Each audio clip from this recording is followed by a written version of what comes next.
ఎవ్వరు కూడా బాధపడద్దు, ఎవ్వరు కూడా కృంగిపోవద్దు. శోధనను బట్టి మనం ఎప్పుడు కూడా కలవరపడకూడదు. శోధనలు వస్తాయి, ఎందుకు వస్తాయి అంటే దాన్ని గెలువు కొడకాన్ని తీసుకొస్తాడు. అది ఆడవాళ్ళకి రావచ్చు, మగవాళ్ళకి రావచ్చు, ఏ రూట్లోనూ రావచ్చు. సాతాను వెలుగుదూతగా రావచ్చు, లేక వాడు డైరెక్ట్ కూడా అటాక్ చేయొచ్చు, లేక ఇంకా అధికారం కానీ బలవంతులు కానీ వాళ్ళందరినీ కూడా వాడుకొని నీ దగ్గరికి రావడానికి దేవుడు ఎంత అనుమతిస్తాడో అంతే వస్తుంది. దాన్ని నువ్వు గెలవడాలి అంతే. హల్లెలూయా, హల్లెలూయా, హల్లెలూయా, హల్లెలూయా.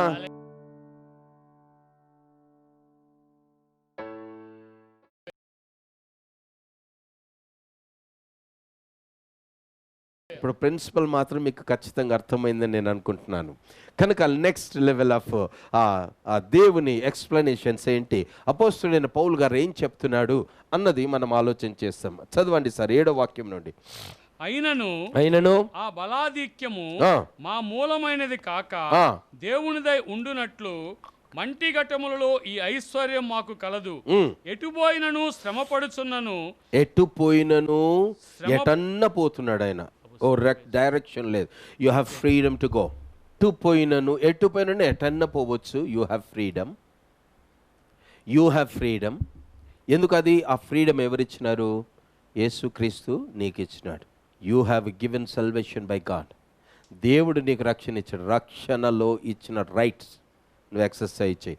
ఎటన్న పోవు, యూ హ్యావ్ రైట్స్. కానీ ఆ రక్షణలో పోవాలి. దేవుని మహిమ కలుగును గాక. హల్లెలూయా. ఎటు పోతున్నావని ఆ రక్షకుని నీడలోనే పోవాలి. అంటే ఆయన ఆశ్రయము. He is the main person, మిగతా వాళ్ళు ఎవ్వరు కాదు. ఎటు పోయినను ఏం చేస్తున్నాడు ఆయన? ఎటు పోయినను. తర్వాత నెక్స్ట్ ఏంటంట? శ్రమపడుచున్నాను. ఏం చేస్తున్నాడట? ఏం చేస్తున్నాడట? ఎటన్న పోతున్నాడు, కానీ ఏం చేస్తున్నాడు ఆయన? శ్రమపడుతున్నాడు. కానీ ఇప్పుడు ఎంతమంది శ్రమ పడ్డానికి ఇష్టపడుతున్నారు? శ్రమ పడ్డానికి ఎంతమంది ఇష్టపడుతున్నారు? డబ్బు కోసం బాగా శ్రమ పడతారు, పేరు కోసం కదా. కానీ ఆయన క్రింద ఆయనను మూలం చేసుకొని జీవించడానికి నువ్వెంత ప్రయాసపడుతున్నావు? యేసు క్రీస్తును మూలంగా చేసుకొని జీవించడానికి నీ ప్రయాసం ఏంటి? ఆయనను మూలంగా చేసుకొని ఆయనని నీ మాస్టర్ అని, ఆయన నీ లార్డ్ అని, ఆయన నిన్ను ఓన్ చేశాడని, ఆయన ఓనర్ కింద బ్రతకడానికి నువ్వు ఎంత ప్రయాసపడుతున్నావు? హల్లెలూయా, హల్లెలూయా. ఆయన నిమిత్తం ఈయన ప్రయాసపడుతున్నాడు, ఆయన శ్రమ పడుతున్నాడు. తర్వాత చదవండి. ఎటుపోయినను శ్రమపడుచున్నను ఇరికింపబడు వారము కాము. సేవకులు అలాగనే ఉంటారు, కొంచెం చెరపట్టబడినట్టే కనబడతారు, కానీ బయటకు వచ్చిన తర్వాత తొక్కుంటూ వెళ్ళిపోతారు అంతే. ఆ సమయం మనం చూడాలి. క్రైస్తవులు కూడా అలాగనే ఉండాలి. నీవు దేవుని మూలంగా జీవించడానికి నువ్వు ప్రయాసపడుతున్నావు. అలా జీవించకుండా, దేవుని మూలంగా చేసుకొని జీవించకుండా అడ్డుపడే శక్తులు నీకున్నందుకు నీకు శ్రమ పెరుగుతుంది. నిన్ను దేవుణ్ణి మూలంగా చేసుకొని, యేసయ్యను మూలంగా చేసుకొని బ్రతకాలి అనే ఎటన్న పోవచ్చు. ఆ ఫ్రీడమ్ దేవుడు ఇచ్చినప్పుడు, యేసయ్యను మూలంగా చేసుకొని బ్రతకడానికి నీకు ఫ్రీడమ్ ఇచ్చినప్పుడు, అలా కాదు అని అడ్డుపడి ఆటంకపరిచే వాళ్ళు ఉన్నారు కనుక, అలాంటి ప్రయత్నాలు, అలాంటి కార్యాలు జరుగుతున్నాయి కనుక నీకు శ్రమ పెరుగుతుంది. అలా చిక్కించుకొని నీకిచ్చిన రక్షణ ద్వారా జరిగేటటువంటిది కాకుండా చేయడానికి అనేక ప్రయత్నాలు జరుగుతాయి. అయినా నీవు ఇరికింపబడవు, చిక్కుకొనవు, నువ్వు చెరపట్టబడకుండా దేవుడు నిన్ను లిబరేట్ చేస్తాడు. ఆమేన్. హల్లెలూయా, హల్లెలూయా, హల్లెలూయా, హల్లెలూయా, హల్లెలూయా. ఎటు పోయినను శ్రమపడుచున్నను ఇరికింపబడు వారము కాము. తర్వాత అపాయములో ఉన్నా కూడా గమనించండి, అపాయాలు చుట్టుముట్టుకుంటాయి. దేవుడు ఏం చేస్తాడు? అపాయంలో ఉపాయం చేస్తాడట. ఏమైందంటే అపాయం రాగానే ఏం చేయాలండి, ఏం చేయాలండి, మైండ్ బ్లాక్ అయిపోద్ది. అపాయమైన పరిస్థితుల్లో ఏమవుతుందట? మైండ్ బ్లాక్ అవుతుంది, ఉపాయాలు దొరకవు. కానీ దేవుడు ఇచ్చిన ఆ పవర్, బలాధిక్యంలో ఈ కృప ఉంది. ఏం కృప ఉంది? శ్రమ పడుతున్నా నువ్వు చిక్కుపడకుండా కాపాడే ఆ బలాధిక్యములో ఉన్న ఆ కృప, ఆ ఐశ్వర్యం నువ్వు వాడుకొని నువ్వు చిక్కుపడకుండా బయటకు వస్తావు. అపాయము చుట్టుప్రక్కల ఉన్న నీకిచ్చిన బలాధిక్యమును బట్టి ఏం చేస్తాడు దేవుడు? ఆ బలాధిక్యమైన ఐశ్వర్యమును బట్టి నీవు ఉపాయం లేకుండా ఉండలేవు. ఖచ్చితంగా దేవుడు నీతో మాట్లాడు. That is the glory that God had given to us. తర్వాత ఏమైంది? అపాయములో ఉన్నను కేవలము ఉపాయము లేని వారము కాము తరుమబడుచున్నను. తరుమబడతా ఉంటాం. కొందరు అంటారు దయ్యాలు తరుముతున్నాయండి, వాడు కూడా తరుముతున్నాయి, సర్పాలు తరుముతున్నాయండి, మా మేనేజర్ ఇట్లా చేస్తున్నారండి, మా సూపరింటెండెంట్ ఇట్లా తరుముతున్నారండి, వీళ్ళు తరుముతున్నారండి. వాళ్ళు తరుముతారు. వాళ్ళు తరుమబడినను తరుముడం అనేది అనుమతిస్తాడు. ఇది శోధన. తరుమబడితే we have a destiny where to go. అడ్డం దిడ్డం పరిగెత్తాం, అయ్యో దిక్కులేని వాళ్ళం కాదు, అక్కడ తరుముతున్నాడు కూడా ఏం చేయాలి, ఎక్కడ పోలో ఆశ్రయం తీసుకోవాలి. అట్లాంటి కలవరాలు మనకు రావు. కానీ మనం ఎక్కడ చేరి క్షేమంగా ఉండాలో ఆ సంగతి దేవుడిని బయలుపరుస్తాడు. ఎందుకు? He had given a treasure to you. బలాధిక్యమును దేవుడు నీకు అనుగ్రహించినాడు. ఆ బలాధిక్యాన్ని దేవుడు నీకు అనుగ్రహించినాడు. అందులో ఆ బలాధిక్యమును ఐశ్వర్యంగా దేవుడు ఇచ్చినాడు. Use that power and live this kind of life. You are safe. తరుమబడుతున్నను దిక్కులేని వారం కాము పడద్రోయబడినను నశించు వారము కాము. పడద్రోయబడిన నిమ్ము కాదట, నశించు వారము. తర్వాత యేసు యొక్క జీవము యేసు క్రీస్తు యొక్క జీవము మా శరీరమందు ప్రత్యక్షపరచబడుటకై యేసు యొక్క మరణ అనుభవాన్ని మా శరీరమందు ఎల్లప్పుడును వహించుకొని పోవుచున్నాము. ఎలయనగా యేసు యొక్క జీవము కూడా మా మర్త్య శరీరము ప్రత్యక్షపరచబడినట్లు సజీవులమైన మేము ఎల్లప్పుడు యేసు నిమిత్తము మరణమునకు అప్పగింపబడుచున్నాము. మరణానికి అప్పగించబడుచున్నాము.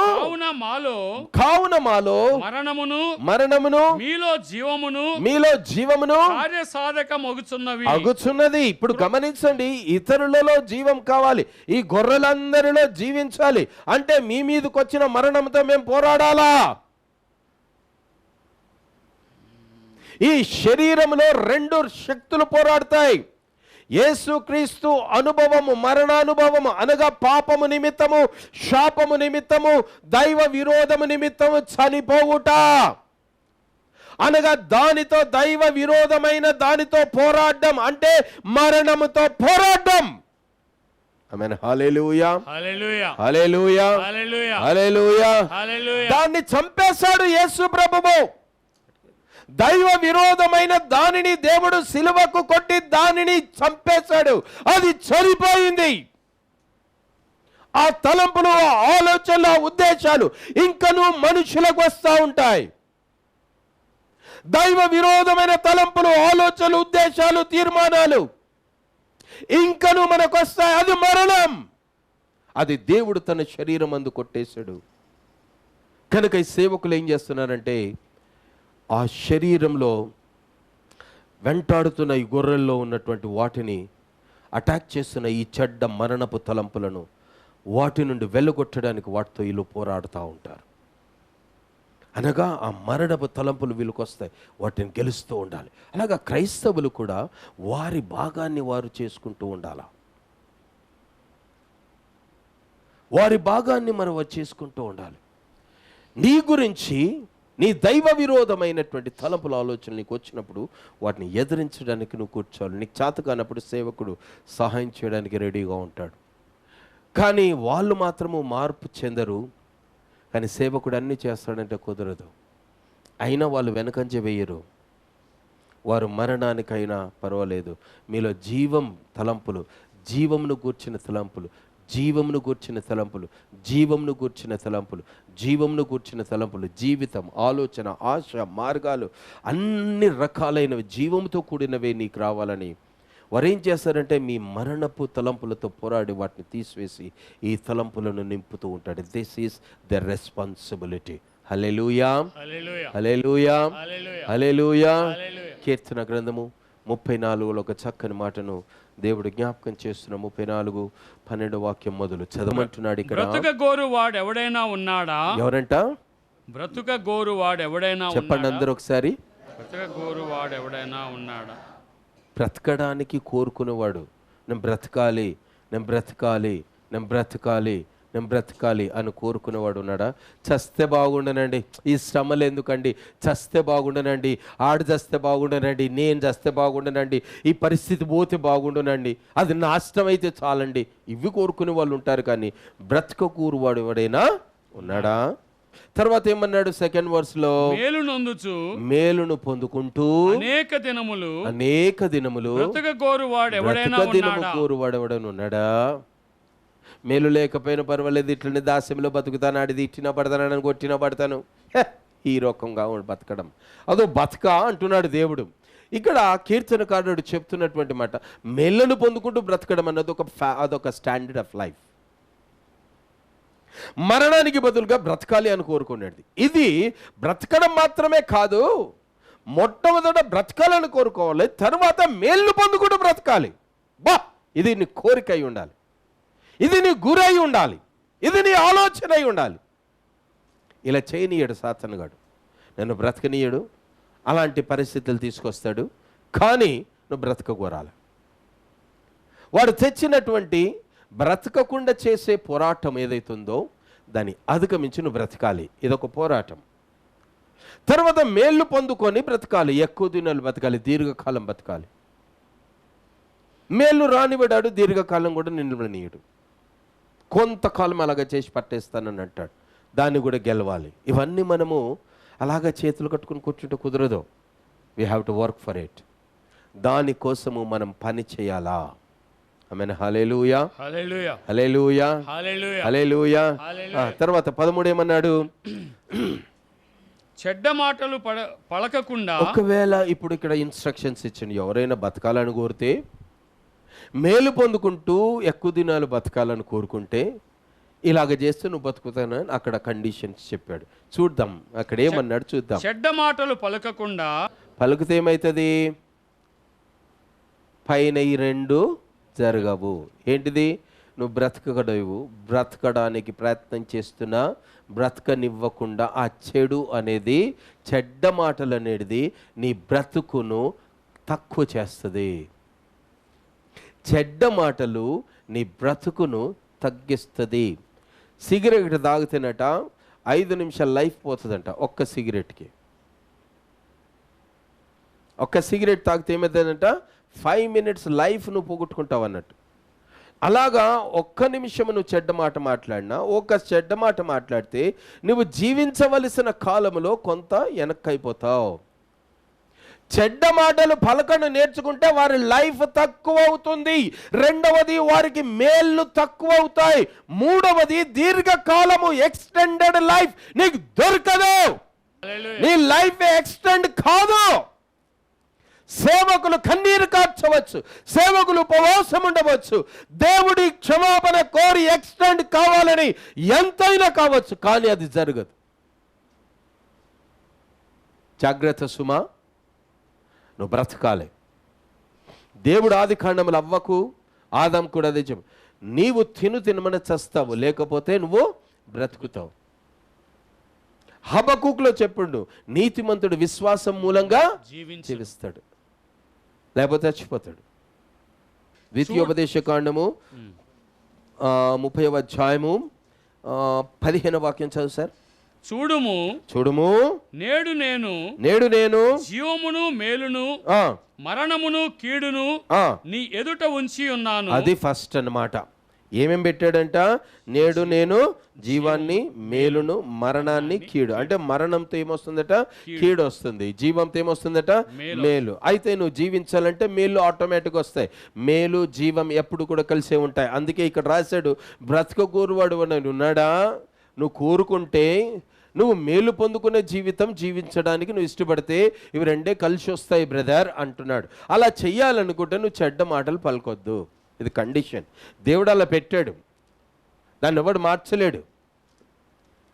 నువ్వు మార్చడానికి దేవుడు ఎక్స్ట్రా కన్సిడర్ లేదు. మనం క్రైస్తవులుగా అయిపోయినాం, మనం కొన్ని కండిషన్లు పెట్టాను. ఆ మేనర్స్లో జీవించాలి, ఆ పద్ధతిలో జీవించాలి, ఆ ఉద్దేశంతో బ్రతకాలి, ఆ మెంటాలిటీతో బతకాలి. హల్లెలూయా. తర్వాత ఏం చేస్తాడు? 15-16 వాక్యం. నీవు బ్రతికి విస్తరించినట్లుగా ఏం చేయాలంట? బ్రతికి విస్తరించినట్లుగా ఏం చేయాలంట? బ్రతకగోరితేనేమో బ్రతుకుతావు, బ్రతుకుతూ ఏం చేయాలి మనము? విస్తరించాలి. నీవు జీవించి విస్తరించాలని నువ్వు కోరుకుంటే your choice will be fulfilled. ఆమేన్. హల్లెలూయా, హల్లెలూయా, హల్లెలూయా. లేదండి ఈ కుంపటికే నేను లిమితం అయిపోతానంటే ఆ కుంపటికే నిన్ను పెట్టేస్తాడు దేవుడు. నువ్వు ఎక్స్టెండ్ కావాలంటే నువ్వు ఎక్స్టెండ్ అవుతావు. దేవుని మహిమ కలుగును గాక. హల్లెలూయా. మేలు పొందుకుంటూ జీవించాలంటే మేలు పొందుకుంటూ జీవిస్తావు. That is your choice. అందుకే యాకోబు గారు చాలా ఆయన పిల్లర్ అన్నమాట, సత్యానికి పిల్లర్. మీరు ఆశించుచున్నారు కానీ మీకు దొరుకుటలేదు. నరహత్య చేయుదురు, మత్సరపడతారు కానీ సంపాదించుకొనలేరు. యుద్ధము చేయుదురు కానీ దేవుని అడుగనందున మీకేమీ దొరకదు. ఏం చేయనందున? ఇవన్నీ ప్రయాసం పడ్డా కూడా నీకేం దొరకదు, నువ్వు అడుగుతేనే నీకు దొరుకుతుందని చాలా స్పష్టంగా చెప్పేశాడు ఆయన. శాస్త్రీయ ఆయన ఈ మూలములు ఈ సత్యాలన్నింటినీ పిల్లర్స్ గా పెట్టుకొని జీవించిన వాడు. చెరను దాటి రమ్మంటున్నాడు, నీ కుర్చతనాన్ని దాటి రమ్మంటున్నాడు, నీ పిసినారితనాన్ని దాటి రమ్మంటున్నాడు. డబ్బులు కట్టలు ఉన్నాయి కానీ ఖర్చు పెట్టాలంటే భయం. అవి ఖర్చు పెట్టడానికి ఇచ్చాడు, నేను కుదువ పెట్టుకోవడానికి ఇయ్యలేదు. నీ ప్రాణాన్నే విస్తరింపజేస్తున్నాడు. నీ ప్రాణం ఎంత విస్తరిస్తే ఆ డబ్బు అంత పొడువుగా పంచుకుంటూ పోవాలి, అంటే ఖర్చు పెట్టుకుంటూ పోవాలి. అది నీకు అలాగ విస్తరించడానికి ఇచ్చిన ఒక హోదా అంతే. నాకు ఉద్యోగం అయింది, 1,20,000 రూపాయలు ఉద్యోగం పోయింది అని ఏడుచుకుంటా ఉంటే దేవుడు నన్ను ఎలా బతికిస్తారో నాకు తెలియదు.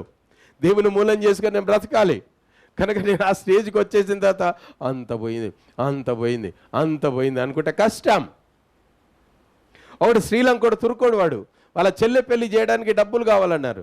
నా దగ్గర అందరిని అడుగుతా ఉన్నాడు, అన్నా నీ దగ్గర ప్లీజ్ అన్నా నేను 1 yearలో ఇచ్చేస్తానన్నా. నిజంగా నన్ను 2 లక్షలు తీసుకున్నాడు. 2 లక్షలు తీసుకొని 50,000 ఇచ్చినాడు, ఇంకా 1,50,000 ఇవ్వాలా. కానీ దేవుడు అన్నాడు 3 రోజుల్లో నువ్వు వెళ్ళిపోతావు ఇండియాకు. ఇప్పుడు నేను ఆడి దగ్గరికి పోయి అడిగినాను, బాబు నేను 3 రోజుల్లో నేను వెళ్ళిపోవాల్సి ఉంది, నువ్వు నాకు పైసలు ఇవ్వాలండి. అన్నా 3 రోజులు కుదరదని. ఎక్కడైనా అడుగు, నన్ను ఎట్లా అడిగావో ఇంకా నన్ను అడుగు. వాడికి పాపం ఎవరు ఇవ్వలేదు, ఎవ్వరు ఇవ్వలేదు. చివరికి వెళ్తా అయిందారా పైసలు అన్నాను, కాలేదన్నాడు. సరే దేవుడు నేను దీవించను కాక నువ్వు ఆశీర్వదించాను, 1,50,000 వదిలేసుకున్నాను, ఇండియాలో పడ్డాను. దేవుని మహిమ కలుగును గాక. హల్లెలూయా. నాకు ఒకసారి శోధన కలిగింది. నేను 3 గంటల రాత్రి వరకు ప్రార్థన చేస్తూ ఉన్నాను. నేను ఎప్పుడు కూడా రాత్రి కంపల్సరీ నేను ప్రార్థనలో ఉంటాను. దేవుని మహాకృపాది నాకు ఇచ్చింది. నేను ప్రార్థన చేస్తున్నాను. ప్రార్థన చేసుకున్న తర్వాత సమాధానం వచ్చేసింది. 3 గంటల వరకు ప్రార్థన చేసుకున్న ప్రభువాను తర్వాత దేవుడు ఒక వాక్యం ఇచ్చాను, చదువుకున్నాను, అది ధ్యానం చేసుకుని 3:30 అయింది. పడుకున్నాను ఇలాగా వెల్లకిలాగా పడుకున్నాను. నేను కంపల్సరీ సౌదీలో ఏసీ చాలా స్ట్రాంగ్గా ఉంటుంది, కంపల్సరీ బ్లాంకెట్ కప్పుకున్నాను అనమాట. ఇక్కడ వరకు బ్లాంకెట్ కప్పుకున్నాను, వెల్లకిలీలో పెట్టుకొని పడుకున్నాను. థ్యాంక్ యూ జీసస్ అని నేను ఆ ప్రార్థన చేసిన దాన్ని, దేవుడు చెప్పిన దాన్ని, వాక్యాన్ని ఆలోచన చేస్తూ పడక మీద ధ్యానం చేస్తూనే ఉన్నాను. సడన్గా ప్రభు అన్నాడు, the Satan has come, do not be afraid అన్నాడు. సాతాను కూడా వచ్చినాడు, నువ్వేం భయపడొద్దు అన్నాడు. గుండె గడగడ వణికింది. ఎప్పుడు పోరాడలేదు. వాక్యం చదువుకోవడం చాలా ఈజీ, ప్రార్థన చేయడం చాలా ఈజీ. కానీ సాతాను గడు వచ్చేసాడు. వాడు నీ మీద అట్లా పైకి వస్తాడు, మళ్ళీ వెళ్ళిపోతాడు, డోంట్ వరీ అన్నాడు. నాతో మాట్లాడుతున్నాడు, లైవ్గా మాట్లాడుతున్నాడు. ఇక నేనేం చేసినానంటే ఏసు రక్తమే జయం, ఏసు రక్తమే జయం, ఏసు రక్తమే జయం, ఏసు రక్తం ఇట్లనే పెట్టి నాకు కదులుతూ ఇంకేం చెప్తాడు వాడు. అంటే మనకు ఉంటుంది కదా భయం అయి ఇంకేదో ఇట్లనే పెట్టుకుని ఇట్లా తీస్తే ఏడు చేతులు ఎరగొడతాడేమో భయం అయింది నాకు. ఏం చేస్తాడు, కదలలేదు. అట్టుడే కళ్ళు మూసుకుంటే యేసు రక్తం లోపల అనుకుంటాను, పెదవులు కూడా కదులుతలేమో. యేసు భయం. ఆడేం చేశాడు, మెల్లగా ఆ దుప్పటితోటి కాళ్ళ మీదకి వెళ్ళలాగా ఈడదాకా వచ్చిండు, వెళ్ళిపోయాడు. దేవుడు ఎంత అనుమతిస్తాడు అంతే వస్తాడట. అలాగే వెళ్ళిపోయాడు. వెళ్ళిపోయిన తర్వాత వెంటనే స్వరం ఆడు దిగిపోయాడు, పాదాల నుండి పైకి వచ్చినాడు వీడి దాకా, మళ్ళీ దిగిపోయినాడు. దిగిపోయిన తర్వాత యేసు ప్రభు ఏం చెప్పాడంటే, turn to your left and sleep అన్నాడు. నువ్వు ఎడం ప్రక్కకు తిరిగి పడుకో అన్నాడు. సరే అని ఎడం ప్రక్కకు తిరిగి పన్నాడు. అబ్బా దేవుడు ఇక తీసేసింది కదా, ఎడం ప్రక్కకు తీసి సుఖంగా పడుకుంటాడు. ఇప్పుడు నీ శ్వాసను ఆపుతాడు, నువ్వేం భయపడద్దు అన్నాడు. విడిచిపెట్టలేదు. దేవుడు ఏమన్నాడంటే, నీ శ్వాసను ఆపుతాడు, నువ్వేం భయపడకు, నేనున్నాను అన్నాడు. ఇక ఆపుతాడు కదా అని ఏం చేసినాను, వాడు ఆపినా కూడా ఏం చేస్తాము, ఊపిరితిత్తులు గాలితో నింపుతాను, అలా పెట్టేసుకుంటాం అని ఏం చేసినాను అని మొత్తం గాలి పీల్చుకొని గట్టిగా బిగపట్టుకుని పెట్టాను. ఆడేం చేసిండు, గాలి పీల్చుకొని ఎంతసేపు అని బిగపట్టుకుంటాం, మనం నిలుపుకుంటాం. నిలబెట్టుకుని 4-5 సెకండ్లు, 5 సెకండ్లు, 10 సెకండ్లు మ్యాక్సిమం మనం ఆపొచ్చు. ఆపితే ఏం చేయాలి, ఖచ్చితంగా వదిలేయాలి. వదిలేసిన తర్వాత పట్టిండాడు. మామూలుడు కాదాడు, సాధన కాడు. గాలి మొత్తం ఊపిరితిత్తులకి వెళ్ళి బయటికి వెళ్ళిపోతే అక్కడక్కడ లక్క అంటున్నాను. వస్తున్నాడు, జస్ట్ 2 or 3 seconds అనుకుంటా, ఆపేసిండాడు అంటున్నాను. కాదు, శ్వాస వస్తలేదు, వెళ్ళిపోయింది, అట్లా పట్టేసిండాడు. ఆ తర్వాత వాడు ఆపేసినట్టు ఆపేసి వెళ్ళిపోయినాడు. ఐ థింక్ 2 to 3 to 5 మధ్యలో, 3 to 5 seconds మధ్యలో అలాగ ఆపేసినాడు. వెళ్ళిపోయినా. అప్పుడు దేవుడు అన్నాడు, the devil has gone, it never attack your breath. వానికి నీ బ్రెత్ను ఆపడానికి రైట్స్ లేవు అన్నాడు. నువ్వు కొట్టేశానన్నాడు. దాని తర్వాత దేవుడు నాతో మాట్లాడాడు, దాని గురించి మాట్లాడాడు. ఈ పోరాటం ఎందుకు అనుమతించబడిందనంటే, నోవాహు దినాల్లో భూమంతకుడును పాపం చేత నింపబడినప్పుడు జీవాత్మ వాయువును పీల్చు ప్రతిదాన్ని దేవుడు ఏం చేశాడంట, నాశనం చేశాడంట. ఆదికాండం 7వ అధ్యాయంలో దేవుడు చెప్తున్నటువంటి మాట ఏమన్నాడు, 21వ వాక్యము. అప్పుడు పక్షులేమి పశువులేమి మృగములేమి భూమి మీద ప్రాకు పురుగులేమి భూమి మీద సంచరించు సమస్త శరీరులేమి సమస్త నరులేమి చచ్చిపోయిరి. పొడి నేల మీదనున్న వాటన్నిటిలోను నాసికా రంధ్రములలో జీవాత్మ సంబంధమైన ఊపిరి గలవన్నీ చనిపోయాను. చూసారా, జీవాత్మ సంబంధమైన ఊపిరి కలిగిన ప్రతిదీ చనిపోయింది. కానీ దేవుడు తర్వాత అన్నాడు, ఏమని అన్నాడో చూద్దాం. 8వ అధ్యాయంకి వద్దాం. ఏమంటున్నాడో అక్కడ ఇది కూడా చదువుకొని అడుగు ముందుకు వేస్తాం. ఏమన్నాడు 21వ వాక్యం నుండి, అప్పుడు యెహోవా ఇంపైన సువాసన రాగ్రాణించి ఇక మీదట నరులను బట్టి భూమిని మరలా శపించను. ఎందుకనగా నరుల హృదయాలోచన వారి బాల్యము నుండి చెడ్డది. నేనిప్పుడు చేసిన ప్రకారముగా ఇకను సమస్త జీవులను సంహరింపను. ఏం చేయరట, సమస్త జీవులను ఏం చేయరు, సంహరింపను. ఏం చేయడు, సమస్త జీవులను సంహరింపడు. ఈ నిబంధన నాకు దేవుడు అనుగ్రహించాడు. కొందరు చనిపోవచ్చు, కానీ నువ్వు చనిపోవు.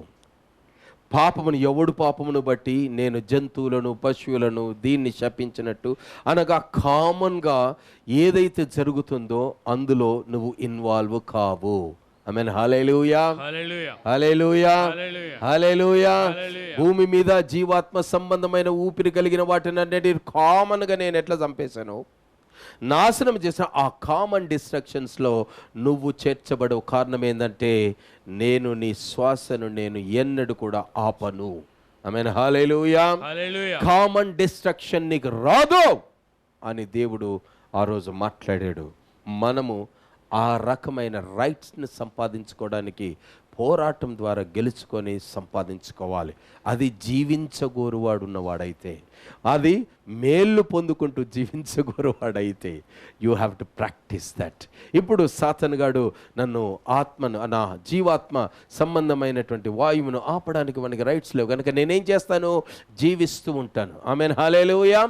కామన్ డిస్ట్రాక్షన్ వచ్చినా కూడా నేను జీవిస్తానే ఉంటాను. పాల్సన్ రాజు గారు కూడా అలాగే, ఆయన మరణము నుండి వెళ్ళినట్టే వెళ్తాడు, బయటకు వస్తాడు. అదే అపోస్తుడైన పౌలు గారు చెప్పారు, నేను మరణమును మోసుకొని వెళ్తున్నాను, మరణానికి వెళ్ళినట్టే వెళ్తాం కానీ మేము జీవించుతున్నాము. ఆమేన్, హల్లెలూయా, హల్లెలూయా, హల్లెలూయా. ఇతరులను బట్టి మాకు చావు రాదు కనుక నీకు కూడా, క్రైస్తవుడైన నీకు కూడా ఇతరులను బట్టి చావు రాకుండా ఉండాలంటే బ్రతకడం కోరుకోవాలి, బ్రతకడం కోరుకోవాలి, బ్రతకడం కోరుకోవాలి, బ్రతకడం మేలు పొందుకుంటూ బ్రతకాలి. మేలు పొందుకొని బ్రతకాలన్న ప్లాన్స్ నీకుంటే నువ్వు చెడ్డ మాట్లాడద్దు. Brothers and sisters, this simple thing. దేవుడు ఒక కండిషన్ చెప్తున్నాడు, అబద్ధపు చెడ్డ మాటలు పలకొద్దు. చదవండి సార్ 13వ వాక్యము. చెడ్డ మాటలు పలకకుండా నీ నాలుకను కపటమైన మాటలు పలకకుండా పెదవులను కాచుకోవాలి. మరి నువ్వు బతకాలనుకుంటే, మేలు చేయొచ్చు, బతకాలనుకుంటే వాడు నీ జీవాత్మ సంబంధమైన ఊపిరిని ఆపితే నువ్వు జీవించడం మానుకుంటావు, చచ్చిపోతావు. కనుక నువ్వు జీవించాలి అని అనుకుంటే నువ్వు అబద్ధాలు ఆడద్దు, కపటంగా ప్రమాణం చేయొద్దు. నువ్వు జాగ్రత్త పడాలి, నీ నోటికి చుక్కం వేసుకోవాలి. These are the condition. ఇలాగా చేస్తే నిన్ను జీవించకుండా చేసే ఏ సామర్థ్యత కలిగిన, శక్తి కలిగినది ఏదొచ్చినా దాన్ని నేను దూరం చేసి నేను బ్రతికిస్తాను. There are simple steps we have to learn to live. నేను అందుకే అంటే the kind of life you have, the kind of living you live. ఎట్టి రకమైన జీవం నువ్వు కలిగినవో అట్టి జీవితాన్ని నువ్వు జీవిస్తావు. అలాగే అన్యుడుకు కలిగినటువంటి జీవం పాపముతో కూడిన అది ఎప్పుడు అలాగనే బతుకుద్ది. కానీ క్రైస్తవుడు యేసయ్య జీవాన్ని పొందుకున్నవాడు, క్రీస్తు ఎలా జీవించాడో అలాగను జీవించడానికి ఆ జీవం నీకు ద్రోహదపడుతుంది. ఆమేన్, హల్లెలూయా, హల్లెలూయా, హల్లెలూయా, హల్లెలూయా. You must learn living. నువ్వు దీర్ఘకాలం బ్రతకాలని నేను కోరుకుంటాను, కానీ ఎక్కడో నీవు యథార్థమైన ప్రమాణం లేదు. నువ్వు కపటముతో ప్రమాణం చేశావు, కొన్ని కండిషన్స్ పెట్టాడు. నువ్వు ఎక్స్టెండెడ్ లైఫ్ జీవించాలి, మేలు పొందుకుంటూ జీవించే జీవితం నీకు కావాలి. ఎలాగో మేలు లేకుండా బతికేటోళ్ళు కూడా ఉన్నారు, బెచ్చమడుకుంటూ బతికేటోళ్ళు కూడా ఉన్నారు. ఇలాగ ఎన్ని రకాల మేళ్ళు పొందుకోకుండా బతికేటటువంటి చాలా మంది ఉన్నారు. లేకపోయినా పర్వాలేదు, శ్రమపడుతూ హింస పొందుతూ డే నైట్ కష్టపడడానికి ఇష్టపడతారు, బట్ దేవుని వల్ల మేలు అనుభవించడానికి ఇష్టపడరు. అదే పాప బతుకు, అదే మోరీ లైఫ్. మోరీలు అన్నీ కలిసిపోతాయి కదా, వీళ్ళది కూడా అంతే. జీవితంలో అలాగనే ఉండిపోద్ది, బ్రతుకులు అలాగే ఈడ్చుకుంటూ వెళ్ళిపోతారు. కానీ స్పెసిఫిక్గా దేవుడు క్రిస్టియన్స్ని, దేవుడు ఒక స్పెసిఫిక్ అనాయింటింగ్లో దేవుడు నిన్ను నన్ను నిలబెట్టి నడిపిస్తున్నాడు. ఇది నువ్వు జాగ్రత్తగా గుర్తించాలి. కీడు చేయటం మానాలి, మేలు చేయుము, సమాధానం వెతికి దాన్ని వెంటాడుము. సమాధానమును వెంటాడాలి, గొడవలకు దిగద్దు. సమాధానం ఎట్లా సమాధాన పడాలి నేర్చుకోవాలి. ఏ పరిస్థితుల ద్వారా దేవా ఇక్కడ నాకు ఆ పర్సన్ మిస్అండర్స్టాండ్ చేసుకుంటున్నాడు, ఆయన నాకు కష్టం పెడుతున్నాడు కనుక నా మనసు ఆయనతో పోటీ పడుతున్నది, ఛాలెంజ్ చేసే మనసు వచ్చేసింది నాకు. వాడు నన్ను ట్రీట్ చేస్తున్నాడు, ఆమె నన్ను ట్రీట్ చేస్తున్నాడు, ఫలానా వాళ్ళు నన్ను ట్రీట్ చేస్తున్నారు. దానిని బట్టి నా పోరాటం పెరిగిపోతుంది, నా హృదయంలో ఒక రకమైన శోధన వచ్చేసింది, ఛాలెంజింగ్ కాన్షియస్ వచ్చేసింది, ఛాలెంజింగ్ డిజైర్ వచ్చేసింది. ఏం చేయాలి? సో అలాంటి పరిస్థితిలో దీన్ని ఎట్లా సప్రెస్ చేసి ఆ సిచ్యువేషన్ను సమాధానపరచాలి అనేది మనం నేర్చుకోవాలి. కారణం ఏంటో తెలుసా? దేవుడు మత్తయి సువార్త 5లో అన్నాడు, సమాధానపరచువారు ధన్యులు వారు. చెప్పండి గట్టిగా, దేవుని కుమారులు అనబడు. మళ్ళీ సార్ చెప్పండి. సమాధానపరచుబడు వారు ధన్యులు, వారు దేవుని కుమారులు అనబడదు. దేవుని కుమారులు దేవుని కుమార్తెలు అనబడతారు. దేవుని కుమారులు దేవుని కుమార్తెలు అనబడదు. సాతాను గాడు ఇది మరుగు చేస్తాడు మనల్ని. సమాధాన పడడానికి మనం చూస్తుండాలా. పోరాటాలు వస్తాయి, తావా వస్తాయి, సమాధాన పడాలి. సాతాను గాని తొక్కాలి. సమాధానం అనేది కేవలం యేసుక్రీస్తు ద్వారానే జరుగుద్ది. ఆశ్చర్యకరుడు, ఆలోచనకర్త, బలవంతుడైన దేవుడు, నిత్యుడగు తండ్రి, సమాధానకర్తయగు అధిపతి. ఆయన ఒక్కడే. నువ్వు సమాధానం ఎస్టాబ్లిష్ చేయాలి. అంత్య దినములో రాజ్యముల మీదకి రాజ్యాలు వేస్తాయి, మనుషుల మీదకి మనుషులు వేస్తారు. దాన్ని సపరేట్ చేసేది ఎవరట? యేసు ప్రభు సపరేట్ చేస్తాడు. అది ఎలాగా? ఒక క్రైస్తవుడు ఒక క్రైస్తవురాల ద్వారా అది సపరేట్ చేస్తాడు. ఎందుకు? మనం దేవుని పిల్లలం గనుక. అలాగా మనము జీవంను మూలంగా చేసుకుని ఏలుతూ ఉండాలి. We are the rulers. దేవుడు మనల్ని రాజ్యాలు ఎన్నున్నా వాటికి శిరస్సు అయినటువంటి జనాంగంగా నిన్ను నన్ను నిలబెట్టాడు. ఇర్మీయా ప్రవక్త గ్రంథం 31వ అధ్యాయము 7వ వాక్యం చదువు సార్. యెహోవా ఇలాగు సెలవిచ్చుచున్నాడు, యాకోబును బట్టి సంతోషముగా పాడుడి, రాజ్యములకు శిరస్సగు జనమును బట్టి ఉత్సాహధ్వని చేయుడి, ప్రకటించుడి, స్తుతి చేయుడి. యెహోవా ఇశ్రాయేలులో శేషించిన నీ ప్రజలను రక్షింపిమి అని బతిమాలుడి. ఇక్కడ సంతోషించుడి, యెహోవా ఇలాగు సెలవిచ్చు, యాకోబును బట్టి సంతోషంగా ఉండుడి అన్న దగ్గర యాకోబును తీసేసి క్రిస్టియన్స్ అని పెట్టండి. అంటే క్రైస్తవులను బట్టి మీరు సంతోషపడాలి. ఎవరు సంతోషపడాలి? క్రైస్తవుల ద్వారా సంతోషము లోకానికి విడుదల కావాలి. ఆమేన్. హల్లెలూయా, హల్లెలూయా, హల్లెలూయా, హల్లెలూయా.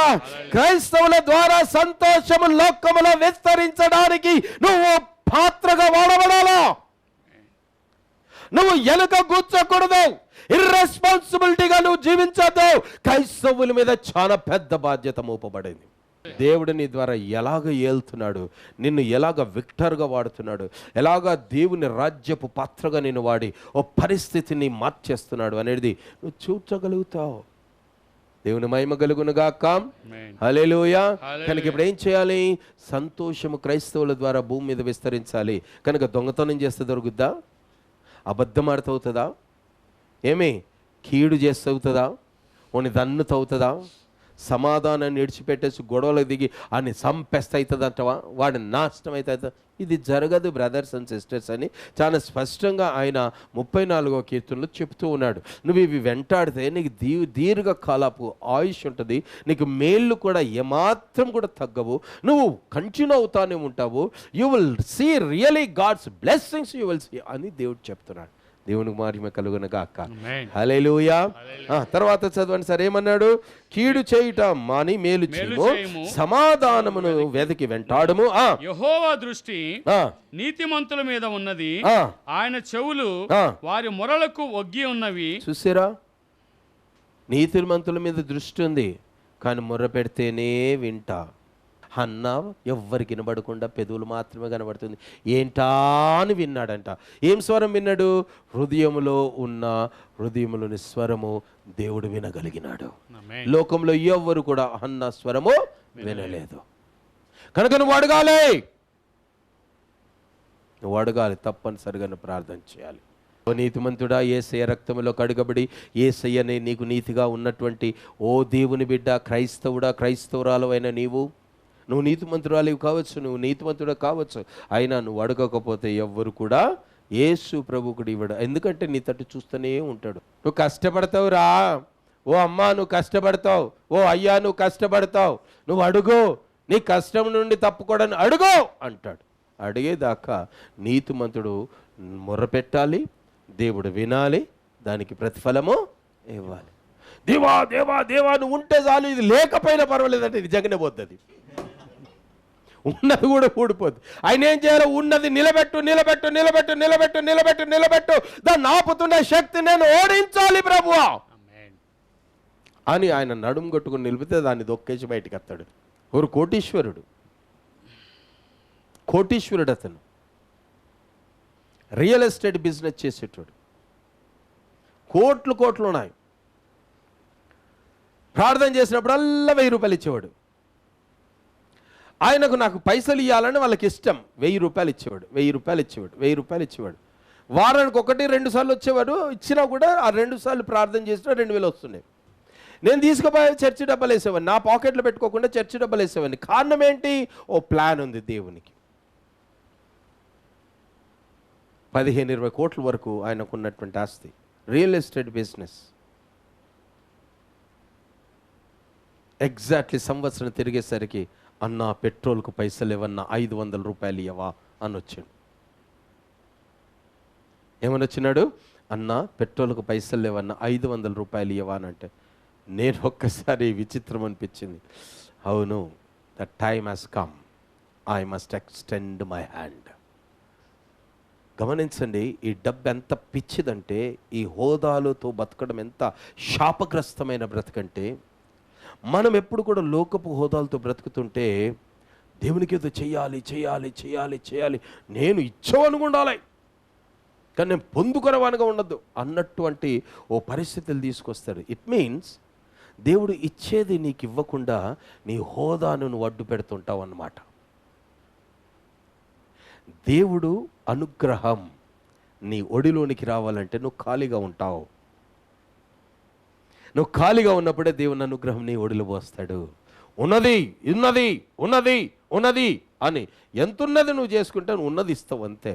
నువ్వు ఖాళీ కాలేదు కనుక దేవుని అనుగ్రహం నీలోనికి రాదు. ఫ్రాంక్ బ్రదర్ ఖాళీ అయిపోయిండు, దేవుని అనుగ్రహం కుప్పలు కుప్పలు పడుతుంటాయి. దేవునికి మహిమ కలుగును గాక.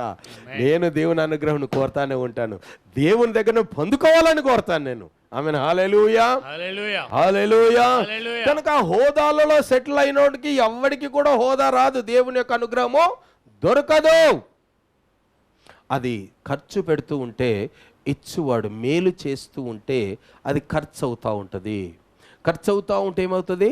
దాన్ని తిరిగి నువ్వు అందులో మేలు చేయడం మానకుండా ఉండాలి కనుక దేవుడు నీకు స్ట్రెంగ్త్ని నింపుతానే ఉంటాడు. హల్లెలూయా, హల్లెలూయా. లేదంటే నేను 5 పైసల మందమే చేస్తానండి, కానీ దేవుడు ఎక్స్పెక్ట్ చేసింది ఎంత? 70% చేయమన్నాడు. కానీ నేను 5 పైసల మందమే చేస్తానంటే ఇంకా 65 ఒకటి చేయాలి. ఆ 65 నువ్వు కంప్లీట్ చేసేంత వరకు నువ్వు అట్లనే కష్టపడుతుంటావు. కనుక దేవుని యొక్క పర్సంటేజెస్ ఎంత ఉంటాయో అవి నువ్వు ఖచ్చితంగా చేయడానికి ఇష్టపడుతుండాలా. హల్లెలూయా, హల్లెలూయా, హల్లెలూయా. ఇచ్చుకునే వానికి, చనిపోయిన వాళ్ళకే పునరుత్థానం, బతుకున్న వాళ్ళకు పునరుత్థానము లేదు. దరిద్రుడినే ఐశ్వర్యవంతునిగా చేస్తుంది, ధనమున్న ఐశ్వర్యవంతునిగా చేయడు. ఆల్రెడీ నువ్వు ఉంది.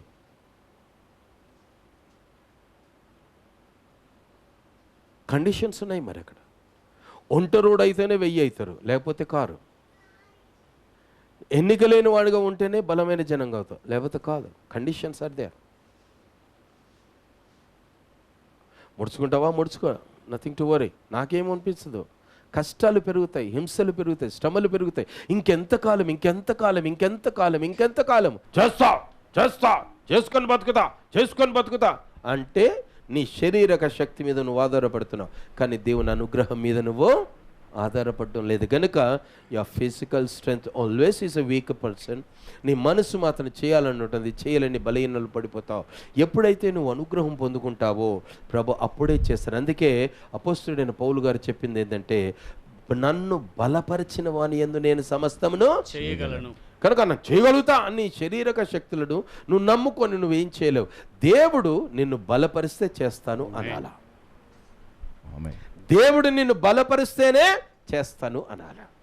ఆ బలం కోసం నువ్వు నిలబడాలి, ఆ ఇచ్చిన బలమును పొందుకోవాలి. స్టాండర్డ్స్ ఆఫ్ స్ట్రెంగ్త్ దేవుడు నీకు ఇస్తున్నాడు. ఈ ప్రస్తుతం ఈ పోరాటాన్ని గెలవడానికి దేవుడు స్ట్రెంగ్త్ ఇచ్చాడు, కానీ దానికంటే మించిన పోరాటం వస్తే మళ్ళీ దేవుని దగ్గర అడుగు పెట్టాలి. హల్లెలూయా, హల్లెలూయా. కనుక ప్రతిసారి కూడా దేవుని యొక్క బలము పరిపూర్ణము చేసుకుంటూ మనం వెళ్ళాలి. దేవుని నమ్మగలగాలి. కుమారుడా, కుమార్తె, దేవుడు నిన్ను పిలుస్తున్నాడు. నువ్వు దూరంగా ఉన్నావు గనుక కష్టాలు శ్రమలు ఉన్నాయి. నువ్వు ఆయన నీడలకు వస్తే దేవుడు నిన్ను ఆశీర్వదించబోతున్నాడు. ఆయన నిన్ను తన శక్తి చేత నింపబోతున్నాడు. ఆ శక్తి మల్టిప్లై అవుతూ ఉంటుంది. ఆ అనుగ్రహం బలమునే ఒక ఐశ్వర్యంగా దేవుడు నీకు ఇవ్వబోతున్నాడు. ఆ అనుగ్రహంలో నువ్వు జీవించినప్పుడు ఆశీర్వాదాలు హెచ్చించడమే కాకుండా లోకం ఏదో సాధించాలి అని అనుకుని ప్రయత్నం చేస్తుంది, కానీ ఇంకనూ అది జరగడం లేదు. But it will happen. దేవుడు తప్పనిసరిగా ఆ కార్యాన్ని జరిగిస్తాడు. హిజ్కియా ఒకరోజు మరణకరమైన రోగంతో పడినప్పుడు ఆయన యెహోవాకు ప్రార్థన చేసెను. ఆయన ఎవరికి ప్రార్థన చేశాడు? ఏమని ప్రార్థన చేశాడు? తండ్రి, నేను సత్యమును అనుసరించి జరిగించిన క్రియలను జ్ఞాపకము చేసుకో అన్నాడు. ఏమి అనుసరించేశాడట? సత్యమును అనుసరించి యథార్థ హృదయుడై నీ సన్నిధిలో నడుచుకుంటునో నీ దృష్టికి అనుకూలముగా సమస్తమును నేనెట్లు జరిగించుతునో కృపతో జ్ఞాపకం చేసుకోమని ప్రార్థన చేశాడంట. అంటే అలాగ చేస్తూ ఉండగా, దేవునికి అనుకూలమైన ప్రతిదీ చేస్తుండగా కూడా ఆయనకేమొచ్చిందట? మరణకరమైన రోగం. యథార్థపరుడుగా ఉండగా, సత్యమును అనుసరించి జరుగుతుండా, అలాంటి గొప్ప దేవుని యొక్క ఉద్దేశాల్లో బ్రతుకుతున్న వ్యక్తికి ఏమొచ్చిందట? మరణకరమైన రోగం వచ్చింది. అప్పుడు ఏం చేశాడట? నేను ఆ సత్యమును, నీకు అనుకూలతలను కలిగి జీవించిన జీవితాన్ని ఒకసారి జ్ఞాపకం చేసుకో. ఈ మరణకరమైనటువంటి దాన్ని గెలవడానికి నువ్వు నాకు సహాయం చేయము అన్నప్పుడు ఎవరు వచ్చినారు? అప్పుడు ఓ ప్రవక్త ఇంటర్ఫియర్ అయినాడు. ఎవరైన పేరు? యెషయా ప్రవక్త ఇన్వాల్వ్ అయినాడు. ఇన్వాల్వ్ అయ్యి ఏం చేసినాడు? ఆయన వ్యాక్సిన్ ఉన్నదేమో చూస్తాను, లేకపోతే ఈ యాంటీడాట్ ఉన్నదేమో చూస్తాను అనలేదు. ఆయన ఏం చేశాడు? అంజూరం ముద్ద తీసుకొచ్చి పెట్టాడు, మన పెట్టేసాడు, అయిపోయాం. అది కూడా దేవుని దగ్గర అంజూరపు ముద్ద తీసుకొచ్చి పెట్టమని పెట్టిన కథ మాకు ఆ కురుపు పోయింది. 15 సంవత్సరాలు ఎక్స్టెండ్ అయింది. God has a plan. God has a plan. ఆ ప్లాన్లో నువ్వు ఫిక్స్ కావడానికి ఇష్టపడాలి. ఆయన పిలుస్తాడు, నేను ఆడికే తీసుకెళ్తా. ఫ్రాంక్ బ్రదర్స్ సేమ్ దేవుని దగ్గరికే తీసుకెళ్తాడు. పాల్సర్ రాజు గారు దేవుని దగ్గరికి గ్యారంటీగా చెప్తాను. పాపులతో పరిశుద్ధులకు పొందుకుండదు. మార్చగలిగితే మార్చు, ఆ పాపికి నువ్వు శిరస్సుగా ఉండగలిగితే ఉండు. కానీ ఆడి కింద బతికితే కథమే. ఆడి మాటల్లో నువ్వు బతికినా కూడా నాశనమే. అది నీ ఇష్టం. భక్తిహీనుల రాజ్యదండం నీ మీద ఉండకూడదని దాన్ని విరగొట్టడానికి దేవుడు ఇష్టపడుతున్నాడు కదా. నీతిమంతుల మీద భక్తిహీనుల రాజ్యదండము ఉండకూడదు అని దేవుని దాన్ని తొలగించడానికి 125వ కీర్తనలో మాట్లాడతాడు. కానీ దాని కిందకే నేను వెళ్తానండి అంటే కష్టం. నీతిమంతులు పాపము చేయుటకు నీతిమంతుడు పాపం చేస్తాడట. నీతిమంతుడు పాపం చేస్తాడట. నీతిమంతుడు పాపం చేయడానికి శోధించబడతాడట. ఎప్పుడు నీతిమంతుడు పాపం చెయ్యగలుగుతాడు. పాపం చేయడానికి టెంప్ట్ అవుతాడు, ప్రోత్సాహపరుస్తాడు, పురిగొల్పబడతారు, ప్రెషరైజ్ చేస్తారు. ఎప్పుడు అంటే అక్కడ ఆన్సర్ ఉంది. ఎప్పుడైతే భక్తిహీనుల రాజదండము నీతిమంతుల మీద ఉంటాడో అప్పుడు భక్తిహీనుడు నీతిమంతులను ఏం చేస్తాడట? పాపాత్ములుగా మార్చేస్తాడు. కానీ ఎప్పుడైతే ఆ కాడి తొలగిపోతుందో నీతిమంతుడు పాపము చేయడు. హల్లెలూయా, హల్లెలూయా, హల్లెలూయా. నువ్వు నీతిమంతురాలువా? నువ్వు నీతిమంతుడువా? నువ్వు పైన ఉండాలి. నీ మీద భక్తిహీన రాజధాని ఉండకుండా చూసుకోవాలి. అది ఎట్లా పోవాలా అని చూడాలి. ఎందుకంటే అది రేపు నిన్ను పాపం చేసే పరిస్థితికి తీసుకురావచ్చు.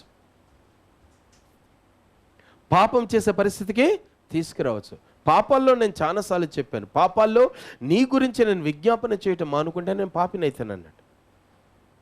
అనగా ఇప్పుడు భక్తిహీనుడు ఉంటే ఏం చేస్తాడు? ప్రార్థన చేయనీయడు, చర్చికి రానియడు, దేవుని వెంబడించనీయడు. గమనిస్తున్నారా? ఇంకొకటి, మేలు చేయడం ఎరిగి కూడా అలాగా చెయ్యని వానికి ఏం కలుగుతుందట? పాపం. ఇప్పుడు భక్తిహీనుడు ఏం చేస్తాడు? ఆడికెందుకు మేలు చేస్తున్నావు, వీడికెందుకు చేస్తున్నావు, వాడి మాట ఎందుకు వింటున్నాడు, ఇదెందుకు చేస్తున్నావు? నీతిమంతుడు ఏం చేస్తాడు? మేలు చేస్తాడు. హబక్కూకు ఆయన శాలలో పశువులు లేకపోయినా ఆయన జీవించడం మానలేదు. హెబ్రీలకు రాసినటువంటి పత్రికలో 10వ అధ్యాయం 32వ వాక్యం నుండి కిందికి చదువుకుందాం. ఏమన్నాడు? అయితే మీరు వెలిగింపబడిన మీదట. ఇది గమనించండి, ఇది వెలిగించబడిన వారి గురించి చెప్తున్నాడు, చీకట్లో ఉన్న వారి గురించి కాదు, అన్యుల గురించి కాదు. ఇది వెలిగించబడిన వారి గురించి, వెలుగు సంబంధుల గురించి చెప్తున్నటువంటి మాటలు. కొన్ని ఇన్స్ట్రక్షన్స్ ఇస్తున్నారు, జాగ్రత్తలు చెప్తున్నాడు. లివింగ్ స్టాండర్డ్స్ మనము చూసుకుంటున్నాం. ఇంతకుముందు మనము బ్రతకగోరువాడు ఎలాగుండాలి అన్నటువంటి దానికి 34వ అధ్యాయంలో మా కీర్తనలో మనం చూసుకుంటూ వచ్చాం. ఇప్పుడు ఇంకొక మాటను చూడడానికి ఇష్టపడదాం. అందులో హెబ్రీయులకు రాసిన పత్రిక 11లో ఆయన 10వ అధ్యాయంలో ఏమంటున్నాడంటే 32లో, వెలిగించబడిన మీదట, వెలిగించబడిన వారు, మనమందరం వెలిగించబడిన వారము, యేసు ప్రభు వెలుగు, ఆయన ద్వారా వెలిగించబడిన, ఆయన సొత్తై ఉన్నాం, ఆయన ప్రజలమై ఉన్నాం, మనం వెలుగు సంబంధంలో వారికి ఆయన చెప్తున్న మాటలు చూద్దాం. ఏమంటున్నాడు? అయితే మీరు వెలిగింపబడిన మీదట శ్రమలతో కూడిన గొప్ప పోరాటము సహించిన. చూసారా, వెలిగించబడిన తర్వాత ఏమైతుందట? శ్రమలతో కూడిన గొప్ప పోరాటం. ఇదేంతో? శ్రమలతో కూడిన. గట్టిగా చెప్పాలా మీరు? ఎవరికి ఇది కలుగుతుంది? వెలిగించబడిన వారికి. వెలిగించబడిన వారు ఎవరు చెప్పాలి గట్టిగా. సో గమనించండి, ఈ శ్రమలను దేవుడు ఎలాగా ఆశీర్వాదంగా మారుస్తున్నాడు అంటే, పోరాటంలో శ్రమలు ఉంటాయి. నువ్వు వెలుగు సంబంధి, వెలిగించబడిన నీవు పోరాటంలో కూర్చుంటావు, దీంతో చీకటితో పోరాడుతుంటావు. దాంతో పోరాడుతూ ఉండగా నీకు శ్రమలు వస్తాయి. కనుక శ్రమలు నాకే ఎందుకండి,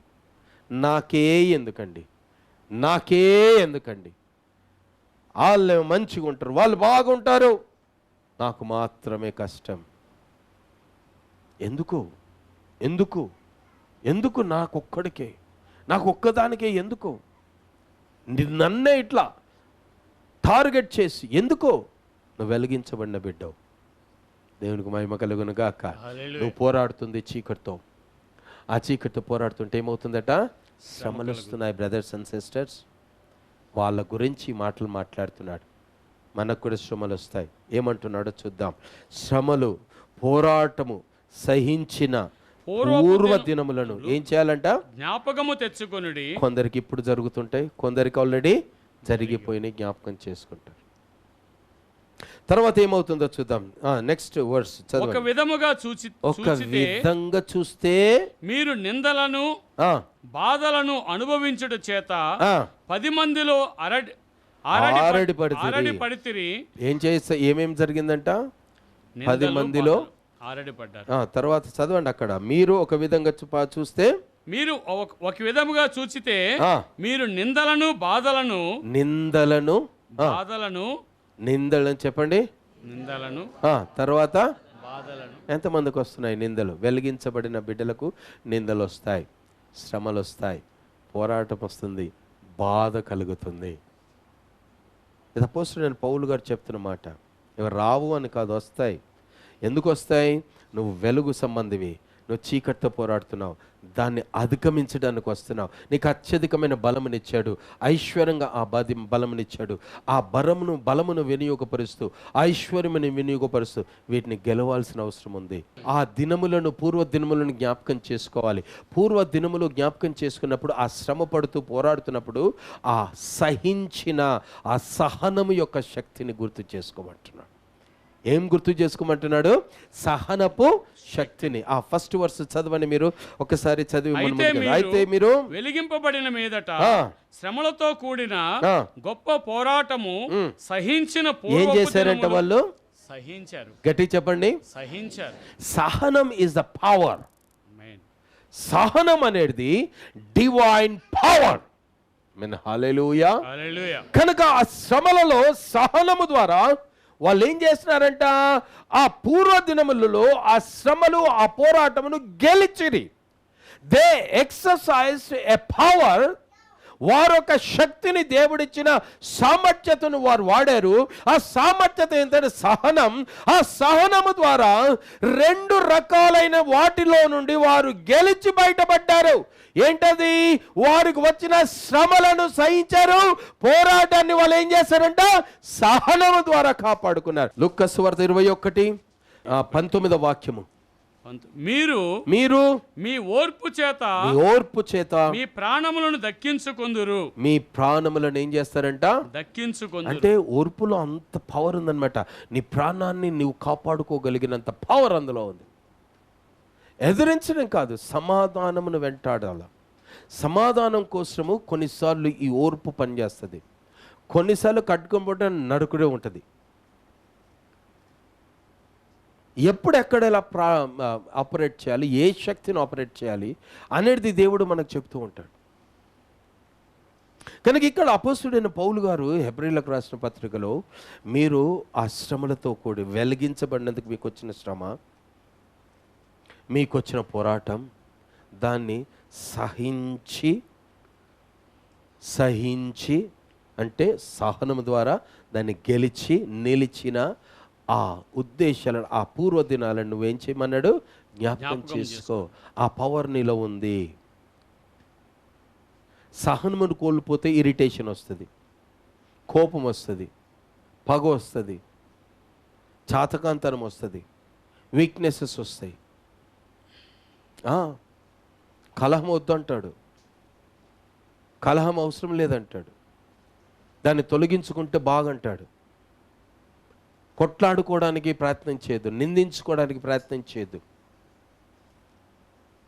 హల్లెలూయా. అందులో ఈ పోరాటం కూడా ఉంది. ఏదంట? చదవండి సార్, 33 వాక్యం చదవండి. ఒక విధముగా చూస్తే మీరు నిందలను బాధలను అనుభవించుట చేత 10 మందిలో అంటే 10 మందిలో ఎక్స్పోజ్ అయినారంట. ఆల్రెడీ పడ్డం అంటే 10 మందికి నువ్వు ఎక్స్పోజ్ చేయబడ్డావు అనమాట. You are presented a culprit అనమాట. యాజ్ ఎ కల్ప్రిట్ నిన్ను ఒక చెడ్డవానిగా నిందించి రూపిస్తారనమాట. అది 10 మందిలో నీ మీద నింద వేస్తారనమాట. మంచిదానివే, మంచోడివే, కానీ 10 మందిలో నిన్ను నిందించి మంచిదానివైనా మంచోడివైనా వెలిగించబడినందుకు వెలుగును బట్టి నీవు చెడ్డ అని వ్యక్తిగా నిన్ను లోకములో 10 మందిలో ఆరడి పడేటట్టు ఎక్స్పోజ్ చేయడానికి, ఈమె చెడ్డది, ఈయన చెడ్డోడు అని చెప్పడానికి ప్రయత్నం చేస్తారు. నిందలు అనుభవించారు. అప్పుడు నిందలను సహించారు, శ్రమలను సహించారు, పోరాటం సహించారు, బాధను సహించారు. 10 మందికి నీ గురించి చెడు చెప్పినా కూడా సహించుకుంటానే ఉన్నారు. Ever bearing. తర్వాత ఏమన్నాడు? మరి ఒక్క విధముగా చూస్తే వాటిని అనుభవించిన వారితో పాలివారలైతే. అలాగా హింసపడిన వాళ్ళు నేను కూడా ఉన్నాను, బాధపడిన వాళ్ళు నేను ఉన్నాను. నాకు పాలించాడు దేవుడు. వాటిని గెలవడానికి సహనం ద్వారా నేను వాటన్నిటిని నేను గెలుచుకొని అందులో పాలి భాగస్తురాలనయ్యాను, అందులో పాలి భాగస్తుడనయ్యాను అని దేవుడు చెప్తున్నాడు. తర్వాత చెప్పిన మాట ఏంటి? చదవండి. నెక్స్ట్ వర్స్ ఏంటంట? 34. మీరు ఎలాగనగా మీరు ఖైదీలో ఉన్న వారిని కరుణించి మీకు మరి శ్రేష్టమైనదియు స్థిరమైనదియునైనా స్వాస్థ్యం ఉన్నదని ఎరిగి మీ ఆస్తి కోల్పోవుటకు సంతోషముగా ఒప్పుకొంటిరి. ఇక్కడ ఆస్తి గురించి కూడా మాట్లాడుతున్నాడంట. ఆస్తిని పోగొట్టుకోవడానికి వాళ్ళు ఏం చేశారట? సంతోషంగా ఒప్పుకున్నారు. సంతోషంగా ఏం చేశారట? ఒప్పుకున్నారు. ఎందుకు? దేవునిలో పాలు పొందుకోవడానికి. ఆమేన్. హల్లెలూయా, హల్లెలూయా. దేవుని ప్లాన్లో, దేవుని ఏర్పాట్లో ఉండడానికి ఆస్తిని కోల్పోడాడట. రెండోది, 10 మందిలో ఆరడి పడ్డా కూడా ఏం పర్వాలేదు, అందులో నాకు పేరు రావాలి. దేవుడు నడిపించిన వారు, దేవుని మార్గంలో నడిచిన వారు, దేవుని చిత్తంలో నడిచిన వారు, వారికి ఒక గ్రంథములో పాలు ఉంది అని రాసుకున్నారు. ఎవరెవరికి ఏ ఏ స్థితిలో దేవుడు ఏ ఏ విషయాల్లో పాలును దయచేయాలని ఇష్టపడ్డారో అందులో నువ్వు ఉండాలా. ఆమేన్. హల్లెలూయా, హల్లెలూయా, హల్లెలూయా, హల్లెలూయా, హల్లెలూయా. హల్లెలూయా. యోబుకు శ్రమలు వచ్చినప్పుడు ఆస్తంతా పోగొట్టుకున్నాడు. ఇప్పుడు ఆయన పోగొట్టుకోవడానికి కూడా సంతోషపడ్డాడు. అప్పుడు తన భార్యతో అన్నాడు, దేవుడిచ్చాడు, దేవుడు తీసుకున్నాడు. ఎందుకు వెర్రిదంతారు మాట్లాడతావు? అది ఉంటుంది, ఈ రోజు రేపు పోద్ది, మళ్ళీ కావాలంటే దాన్ని సంపాదించుకోవచ్చు. ఆమేన్. హల్లెలూయా, హల్లెలూయా, హల్లెలూయా. కానీ దేవుని యొక్క ఏర్పాటు, దేవుడు నన్ను నీతిమంతుడుగా కాపాడుతున్నాడు. నీతిమంతుల లెక్కలో, లిస్టులో నన్ను రాసుకున్నాడు. నిర్దోషిలో నన్ను లిస్టులో రాసుకున్నాడు. పాపమును విడిచిపెట్టిన వాళ్ళలో నా పేరుంది ఆ పేరు తుడిచివేయబడకుండా అందులోనే ఉండాలంటే ఆస్తి పోయినా పర్వాలేదు, పిల్లలు పోయినా పర్వాలేదు, భార్య పోయినా పర్వాలేదు, నా శరీరం కులిపోయినా పర్వాలేదు, ఆ స్థితి దేవుడు నా గురించి ఒప్పుకున్న సాక్ష్యంలో నేను అలాగే పాలి భాగస్థుడనై ఉండాలి. ఆమేన్. హల్లెలూయా, హల్లెలూయా, హల్లెలూయా, హల్లెలూయా, హల్లెలూయా, హల్లెలూయా, హల్లెలూయా. హల్లెలూయా. అలాగా ఆయన సిద్ధపడ్డటువంటి గొప్పతనాన్ని మనం చూసుకోవాలి. జాగ్రత్త, ఈ మాట నేను చెప్పేశాను, ఒకవేళ అలా జరగకపోతే పరిస్థితి వేరవద్ది. కనుక గమనించండి, మనకి ఈ లోకంలో ఒకటి పోయిన దానిని బట్టి నువ్వు బాధపడద్దు, కానీ దేవుడు ఏర్పరిచిన ఏర్పాట్లు నువ్వు ఉన్నావా? నీవు దేవునిలో పాలు పొందుకోగలుగుతున్నావా? దేవునిలో నీ భాగం ఏదో నువ్వు అనుభవించగలుగుతున్నావా? ఇది మనకు ప్రాముఖ్యమైనటువంటిది. హల్లెలూయా, హల్లెలూయా, హల్లెలూయా, హల్లెలూయా, హల్లెలూయా. హల్లెలూయా. తర్వాత ఏమన్నాడు చదువుదాం సార్. ఆస్తిని పోగొట్టుకోవడానికి కూడా సంతోషముగా ఒప్పుకొంటిరి, సంతోషం ఒప్పుకుంటారు కాబట్టి మీ ధైర్యమును విడిచిపెట్టకుడి. చూసారా, మొట్టమొదట వారు సహనపు శక్తిని వినియోగించారు. తర్వాత ఇప్పుడు ఏమంటున్నాడు, ధైర్యము కూడా వాళ్ళకు ఉండింది. ఆ శ్రమలలో ఉన్నప్పుడు వారికి ఏముండనట, ధైర్యం ఉంది. ధైర్యాన్ని విడిచిపెట్టు. తర్వాత దానికి ప్రతిఫలముగా గొప్ప బహుమానము కలుగును, గొప్ప బహుమానము కలుగును. మీరు దేవుని చిత్తమును నెరవేర్చిన వారై వాగ్దానము పొందు నిమిత్తము మీకు ఓరిమి అవసరమై ఉన్నది. చూసారా, దేవుని చిత్తం నెరవేర్చిన తర్వాత ఏం పొందుకుంటారట మీరు? దేవుని వాగ్దానము పొందుకోండి. గమనించండి, వాగ్దానాలు అందరు అడుగుతారు, కానీ దేవుని చిత్తాన్ని దానికంటే ముందున్నది అని దాన్ని నెరవేర్చాల్సింది కండిషన్ అనేది ఎవరికి అర్థం కాదు. వాగ్దాన నెరవేర్పులోనికి వాగ్దానాన్ని స్వతంత్రించుకోవాలంటే దేవుని యొక్క ఏర్పాటు, దాన్ని స్వతంత్రించుకోవడానికి ఒక ప్లాన్ దేవుడు ఇస్తాడు. అది నెరవేర్చకుండా నీవు నీ వాగ్దానాన్ని స్వతంత్రించుకోలేవు. వాగ్దానం ఎప్పుడు కండిషన్ ద్వారా ఉంది. ఆ కండిషన్ను ఫుల్ఫిల్ చేస్తే వాగ్దానం నీకు దొరుకుద్ది. కనుక నీవు బ్రతకగోరితే, నీవు మేలు పొందుకుంటూ దీర్ఘకాలం బ్రతకగోరితే ఇలా బ్రతకదు. కండిషన్స్. ఆ వాగ్దానం నీకు కావాలంటే ఇలా చెయ్యో. కనుక నీ ప్రాణాన్ని కాపాడుకోవాలంటే నీవు ఓర్పుతో నువ్వు కాపాడుకుంటావు. ఓర్పు నీకు అవసరం, ధైర్యం నీకు అవసరం, విశ్వాసం నీకు అవసరం. ఆ గొప్ప బహుమానం దేవుడు ఇవ్వబోతున్నాడు. దానికోసం ఆ బహుమానాన్ని సంపాదించుకోవడానికి కొన్ని పోయినా కూడా పర్వాలేదు అనుకుంటే, నీవు అందులో పాలు పొందుకోవడానికి నువ్వు అడుగు వేయాలని నువ్వు ఇష్టపడితే, నీకు కావలసినది దాచిపెట్టుకున్న హోదాలు కాదు, నీ ఎలిజిబిలిటీస్, ఎర్త్లీ ఎలిజిబిలిటీస్ కాదు, but you must able to receive what God gives to you. ఆమేన్. హల్లెలూయా. ఆయన అనుగ్రహమును పొందుకోగలిగిన అంతస్తు నీకు అవసరం. ఆయన అనుగ్రహమును పొందుకోగలిగిన అంతస్తు నీకు అవసరం, అర్హతలు నీకు అవసరం. వెలిగించబడిన తర్వాత అంత పోగొట్టుకున్నారు, చాలా పోగొట్టుకున్నారు. చివరికి గొప్ప బహుమానం వాళ్ళు సంపాదించుకున్నారు. అది అందరికీ రాలేదు. ఎవరైతే పోరాడి గెలిచి ఆ 3 శక్తులు ఏంటంట, ఓర్పు, విశ్వాసము, ధైర్యాన్ని వాడి వాటన్నిటిని గెలిచినారో వారికి గొప్ప బహుమానం కలిగింది. దేవుని మహిమ కలుగును గాక. అందుకే ఇరుకు మార్గంలో ప్రవేశించుడి, కానీ అందరూ కోరుకుంటారు, కొందరికే దొరుకుతుంది. కనుక నువ్వు ఇరుకు మార్గంలో పడాలి అని అనుకుంటే ఖచ్చితంగా పడాల్సిందే. మళ్ళీ నో టర్నింగ్ బ్యాక్. హల్లెలూయా, హల్లెలూయా, హల్లెలూయా. మనం యాత్రికులం. మన గమ్యం దేవుని సన్నిధి, పరలోకం మనం చేరాలి. ఈ లోకంలో మనుషులతో కొంతవరకు ఉండవచ్చు, కానీ మీ అందరిని కూడా ఒకరోజు నేను విడిచిపెట్టాలి. మీలో ఎవరు నన్ను విడిచిపెడతారు? కొందరిని విడిచిపెట్టాల్సిందే. అది తప్పదు. మన సమయం వచ్చినప్పుడు మనం దేవుని దగ్గరికి వెళ్ళాల్సిందే. దాచిపెట్టుకునే బుద్ధి, సాకులు చెప్పే బుద్ధి, అణచివేయబడే బుద్ధి, పాపపు కాడిని మోసే బుద్ధి, ఈ రకమైన లోకపు పరిస్థితులను, ఈ బుద్ధులేవి నువ్వు దాని కింద బతికితే స్ట్రైట్ అవే నరకానికి. దేవుని చిత్తం నెరవేర్చలేదు కనుక పరలోకం అనే వాగ్దానాన్ని నువ్వు పొందుకోలేవు. ఈ లోకంలో ఏదో అనుకోవడం కంటే, ఈ లోకంలో ఏదో కలిగి ఉన్న దానికి బట్టి భుజాలు ఎగిరేసుకొని గొప్పతనం కంటే, you have to leave this one day. ఇయ్యబడిన దాన్ని కరెక్ట్ వాడుతున్నావా లేదా అనేది మనకు వాడుకోవాలి. ఇవ్వబడింది కరెక్ట్ వాడబడాలి, అంతే. తప్పు వాడితే శ్రమ, కానీ వాడకపోతే అలాగనే కుదబెట్టుకుంటానంటే కుదరదు. అది నీ జీవితాన్ని నువ్వు కుదబెట్టుకోలేవు. ఏదైనా కూడా you have to spend it. సమయాన్ని బిగబట్టుకుంటే కుదరదు, జారిపోతూనే ఉంటుంది. నీ వయసు పెరిగిన కొద్దీ నీ అంత్యానికి దగ్గరవుతూ ఉంటావు. వయసు పెరిగిందన్న గొప్పతనము యంగ్ పీపుల్కి ఉండవచ్చు, నాకు కూడా ఉండింది.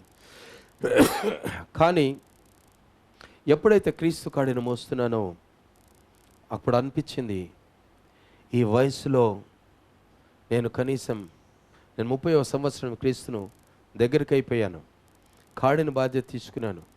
నాకు 40 సంవత్సరాలు రాగానే ఐ హ్యావ్ జస్ట్ 15 ఇయర్స్ నాకు ఉంది కదా, 30 నుండి 45 వరకే నేను చేయగలుగుతానేమో, ఆ తర్వాత చేయలేనేమో. ప్రభువా నాకు సహాయం కావాలి, దేవుని కోరుకున్నాను. నా జీవితాన్ని ముగించడానికి శత్రు ప్లాన్స్ వేసింది, ఆయన దేవుడు ఎక్స్టెండ్ చేసినాడు. Now I'm 57 years. 57 సంవత్సరాల వయసు వరకు నన్ను సాగించుకుంటూ వచ్చాడు. దేవుని సేవను 30వ సంవత్సరం 57 సంవత్సరాలు means 27 years God has extended my life to be in the ministry of God. దేవునికి మహిమ కలుగును గాక. నేను రక్షింపబడి మినిస్ట్రీ స్టార్ట్ చేసి ఇప్పటికి 30 సంవత్సరాలు అయింది. దేవునికి మహిమ కలుగును గాక. 28వ సంవత్సరంలో నేను స్టార్ట్ చేశాను కాడిని మోసుకోవడం అనేది. నేను 28వ సంవత్సరంలో అంటే 30వ సంవత్సరంలో నేను మొదలుపెట్టాను. 27+2 years ఒకరి కింద నేను ఉండడం జరిగింది. టోటలీ 30 years 30 years వరకు నా మినిస్ట్రీలో నడుస్తూ వచ్చింది. దేవునికి మహిమ కలుగును గాక. హల్లెలూయా. నేను బాధపడుతుంటాను, ప్రభువా ఒక సంవత్సరం ఇస్తే ఇంకో దేవుని రాజ్యకార్యం చేస్తాను, ఇంకో సంవత్సరం ఇస్తే దేవుని రాజ్యకార్యం చేస్తాను, ఇంకో సంవత్సరం ఇస్తే దేవుని కార్యం. That purpose only. దానికోసం ఎంతో వస్తుంటుంది, వెళ్ళిపోతుంది. చాలామంది అంటారు, నువ్వు ఇంటి కోసం ప్రయాసపడలేదేంటి, ఇన్ని లక్షలు ఇన్ని కోట్లు నువ్వు చర్చిల కోసం ఖర్చు పెట్టిన ఒక ఇళ్ళను నువ్వు పెట్టుకోవాలనంటే నేను రోజు ఇడవాల్సింది నా ఇల్లు కూడా నేను ఇడిచిపెట్టాలి. నిజంగా దేవుడు నాకు ఇస్తే నేను దానిలో ఉంటాను. కానీ ఇంటిని బట్టి నేను దేవుని సేవను ఆపను, నా ప్రాపర్టీని బట్టి నేను ఆపను. దేవుడు చూస్తాడు, నాకు ఇచ్చిన దాన్ని బట్టి నేను ముందుకు వెళ్ళాలి. ఆమేన్. హల్లెలూయా. I have very little time. నేను గమ్యం చేరాలి. ఏ గమ్యం చేరాలి? దేవుని సన్నిధి, పరలోకం చేరాలి. ఆ వాగ్దానాన్ని స్వతంత్రించుకోవాలి. కనుక నేనేం చేయాలి? దేవుని చిత్తాన్ని నెరవేర్చాలి. ఈ రోజు నీవు దేవుని చిత్తం నెరవేర్చకపోతే నీ వాగ్దానము ల్యాప్స్ అవుతుంది, నెరవేరదు, స్వతంత్రించుకోలేవు. కనుక నీ వాగ్దానాన్ని స్వతంత్రించుకోవడానికి దాన్ని కండిషన్స్ను పూర్తి చేయాలి. దాంట్లో విసుకోవద్దు, గునుగొద్దు, సనగొద్దు. అందులో చేరడానికి గల సంపూర్ణతను that is what I say. దేవుడు పునాదుల వరకే ఉండకుండా సంపూర్ణులుగా చేయబడడానికి మీరు ప్రయాసపడు అన్నాడు అనమాట. The right eligibilities to enter in to the promise. That promise is heaven, living with God, the Father, Son and the Holy Spirit. మనం బ్రతకబోతున్నాం తనతో. ఆ గొప్ప ఆశీర్వాదం కోసము ఈరోజు అడిగేయాలి. బండుంటే బాగుండు, కారుంటే బాగుండు, ఇల్లుంటే బాగుండు, ఇట్లుంటే బాగుండు, అట్లుంటే ఉంటాయో పోతాయి. వాటి ద్వారా నువ్వు పరలోకం చేరవు.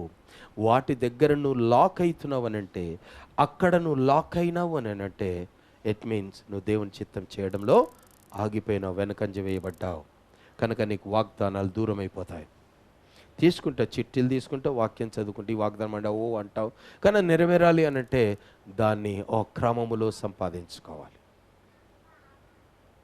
అది నువ్వు మానుకుంటే నీకు దొరకదు. This is fact I have set you.